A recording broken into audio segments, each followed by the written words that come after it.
Today let's discuss why I bought the Mazda Axela instead of buying an SUV. Today it's a chilled Saturday evening. I'm just from getting the car washed, but unfortunately it's rained, but it's not that bad, so it is what it is. But today I want to discuss this specific topic, especially for new car owners. I know this is something that comes up a lot, and I'll just take you guys. It'll be a bit of a rant, a bit of a long video, but if you're in the market for a car, I believe this will help you out. So for somebody who wants to save time, long story short, it was mainly due to budget. The budget that I had mostly allowed me just to buy an Axela. But that being said, if you're in the market for a car, you'll notice that especially in the used car section, you can get a used SUV instead of buying an Axela. So how I'll structure this video: firstly, I'll just take you guys through my budget for buying the Axela. Secondly, I'll just take you guys through the key considerations why I actually considered the Axela, and lastly, I'll tell you why I did not go for an SUV, and if you're planning to go for an SUV, what you should consider.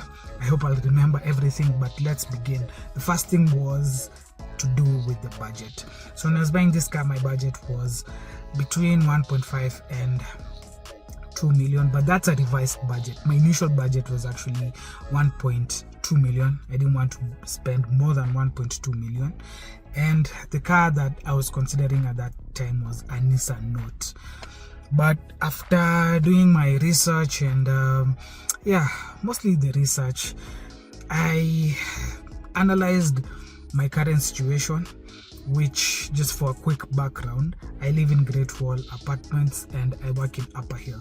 So as much as the Nissan Note will have been quite effective given that it's a hybrid, and in terms of that fuel efficiency, I can't really fault it for that.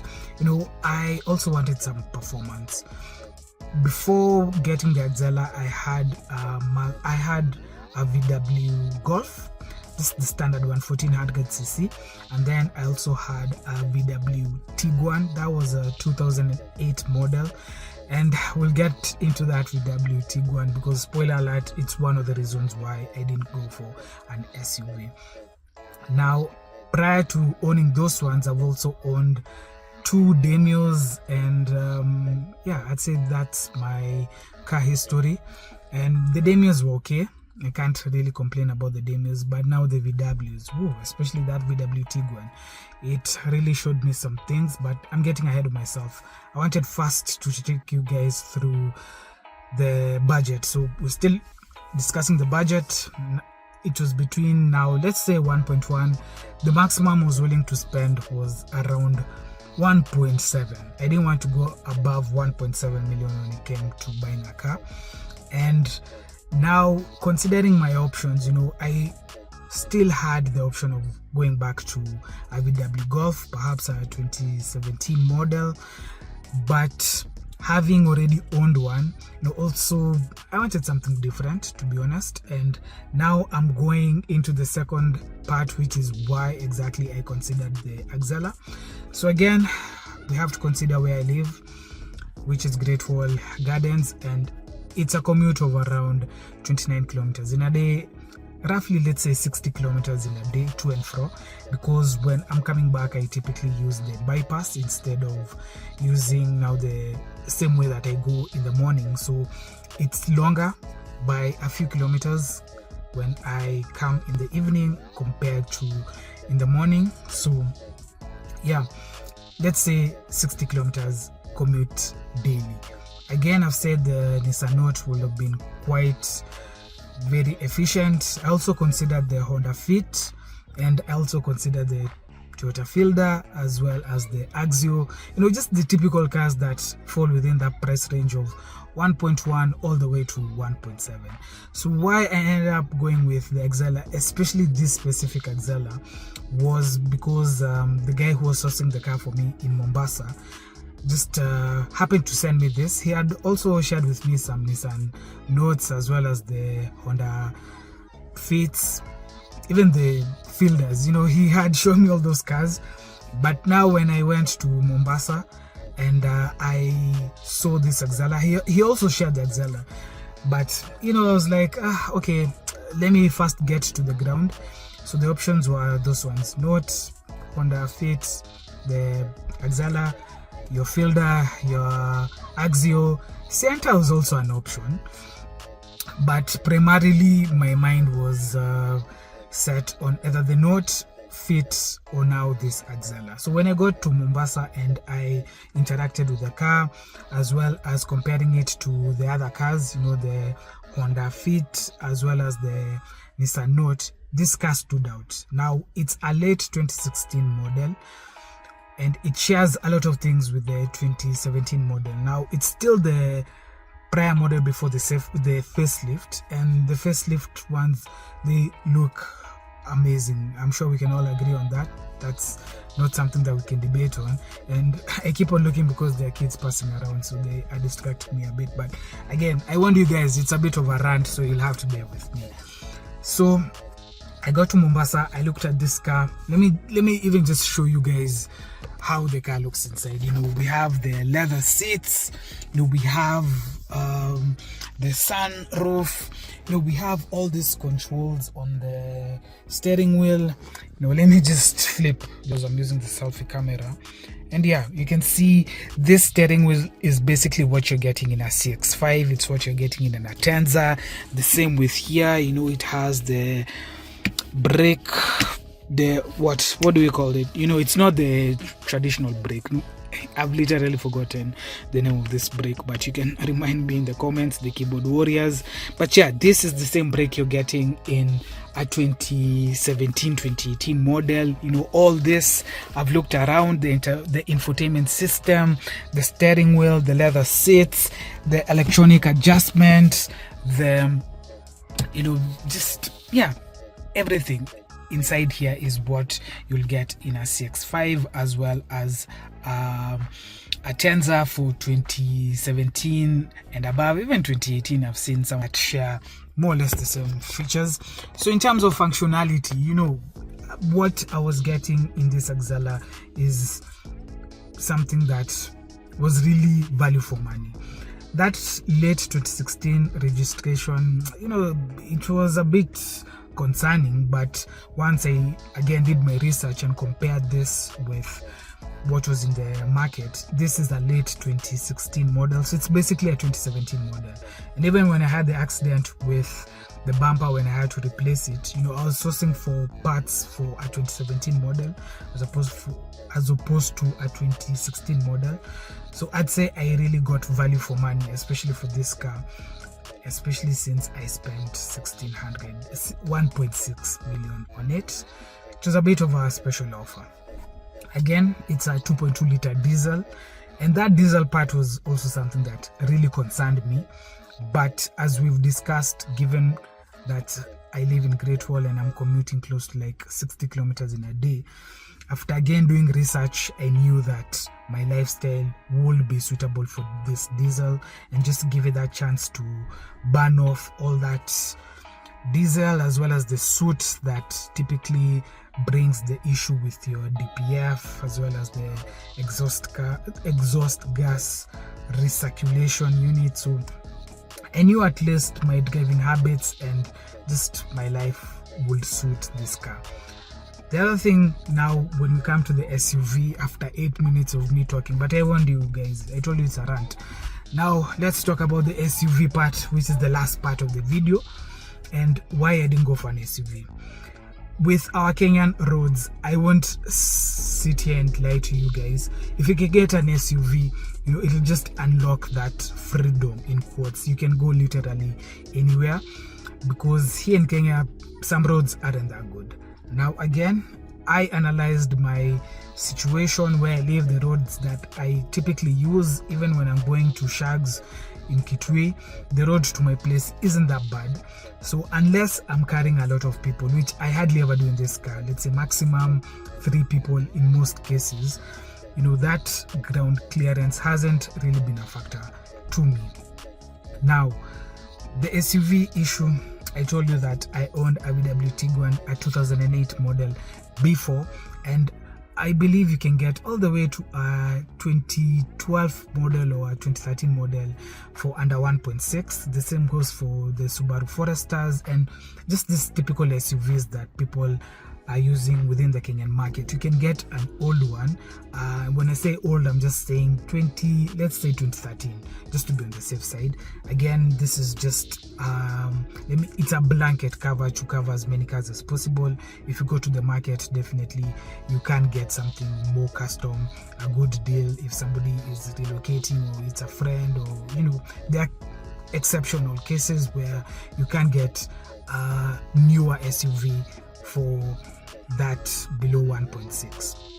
So it's a discussion that came up with a friend of mine when I was first showing him the Axela. I was like, hey bro, it's a good car, but why didn't you go for an SUV? So my reasoning for not going with the SUV was first that experience I had with the VW Tiguan. Again, it was a salvage car. I believe I've made that video in the channel. You can just subscribe and go through that channel to see the previous video I did on that. And the experience wasn't so good just because of primarily the fact that that car I was sold to quite expensively and it needed a lot of work, and the previous owner did not take good care of the car. So I was starting at a loss basically, and it was generally a bad experience from the get-go.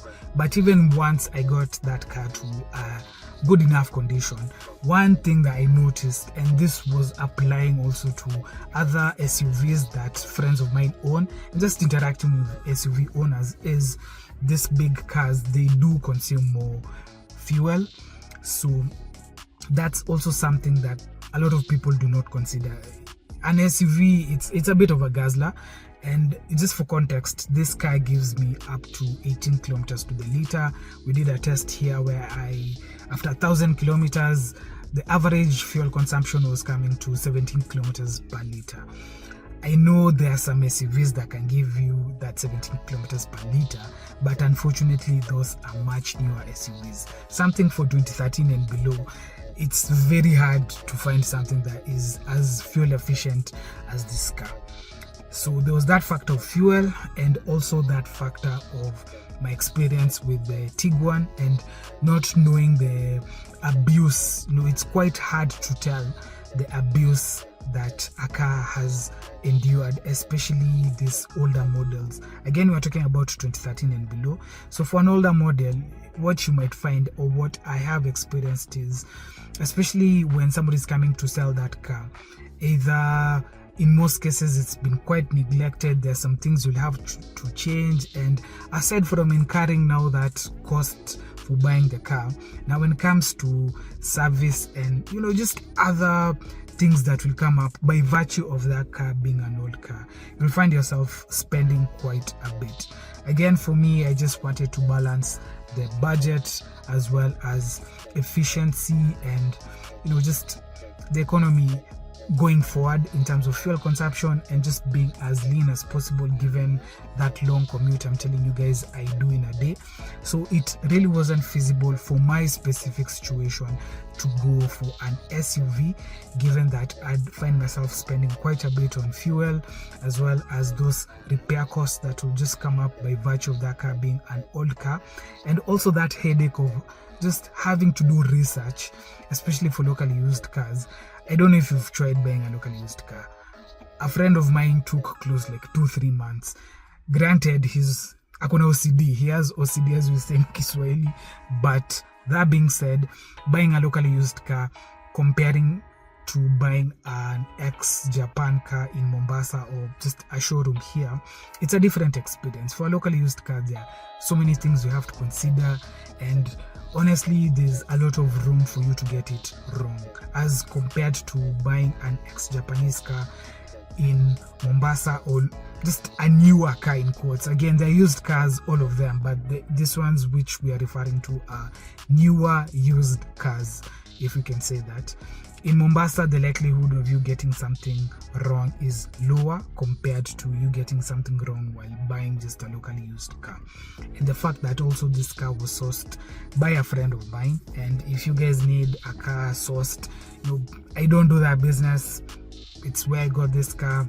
He's a friend, so and he does that business. So yeah, it's something that I can hook you guys up with, but sutaniacheza macho for that link up to hiyo tutongia you may attend, but it's something that we can discuss. Just leave the comments down below. So the primary thing, again, long story short, was the budget, and I didn't want to go for an older locally used car. Now, if you're in the market for a car, as a closing remark, what I'll say is it's very important to consider the road that you'll frequently be using, or rather just the road network where that you live, where you go to work and you frequent most of the time, because that should greatly determine the car that you should go for. So if your roads are just horrible, I saw a post on Facebook, ni kama mtu alikuwa anachimbia barabara, it's just horrible. So in that case, and it was a picture now of a Demio, it was stuck because it had rained, the terrain is horrible. So in that case, you know, that guy, if he wasn't just visiting, if you're assuming he lives there and he bought that Demio, you know, it just goes to question if he really or if she really considered that road well they were buying the car. And it's a mistake that you can make, honestly, especially if it's your first time buying a car. So make sure you consider that. But if you live in just general Nairobi, you know, you won't be going off-road and it's just the typical road, maybe once in a while is when you might be forced to go off-road or use a bad road.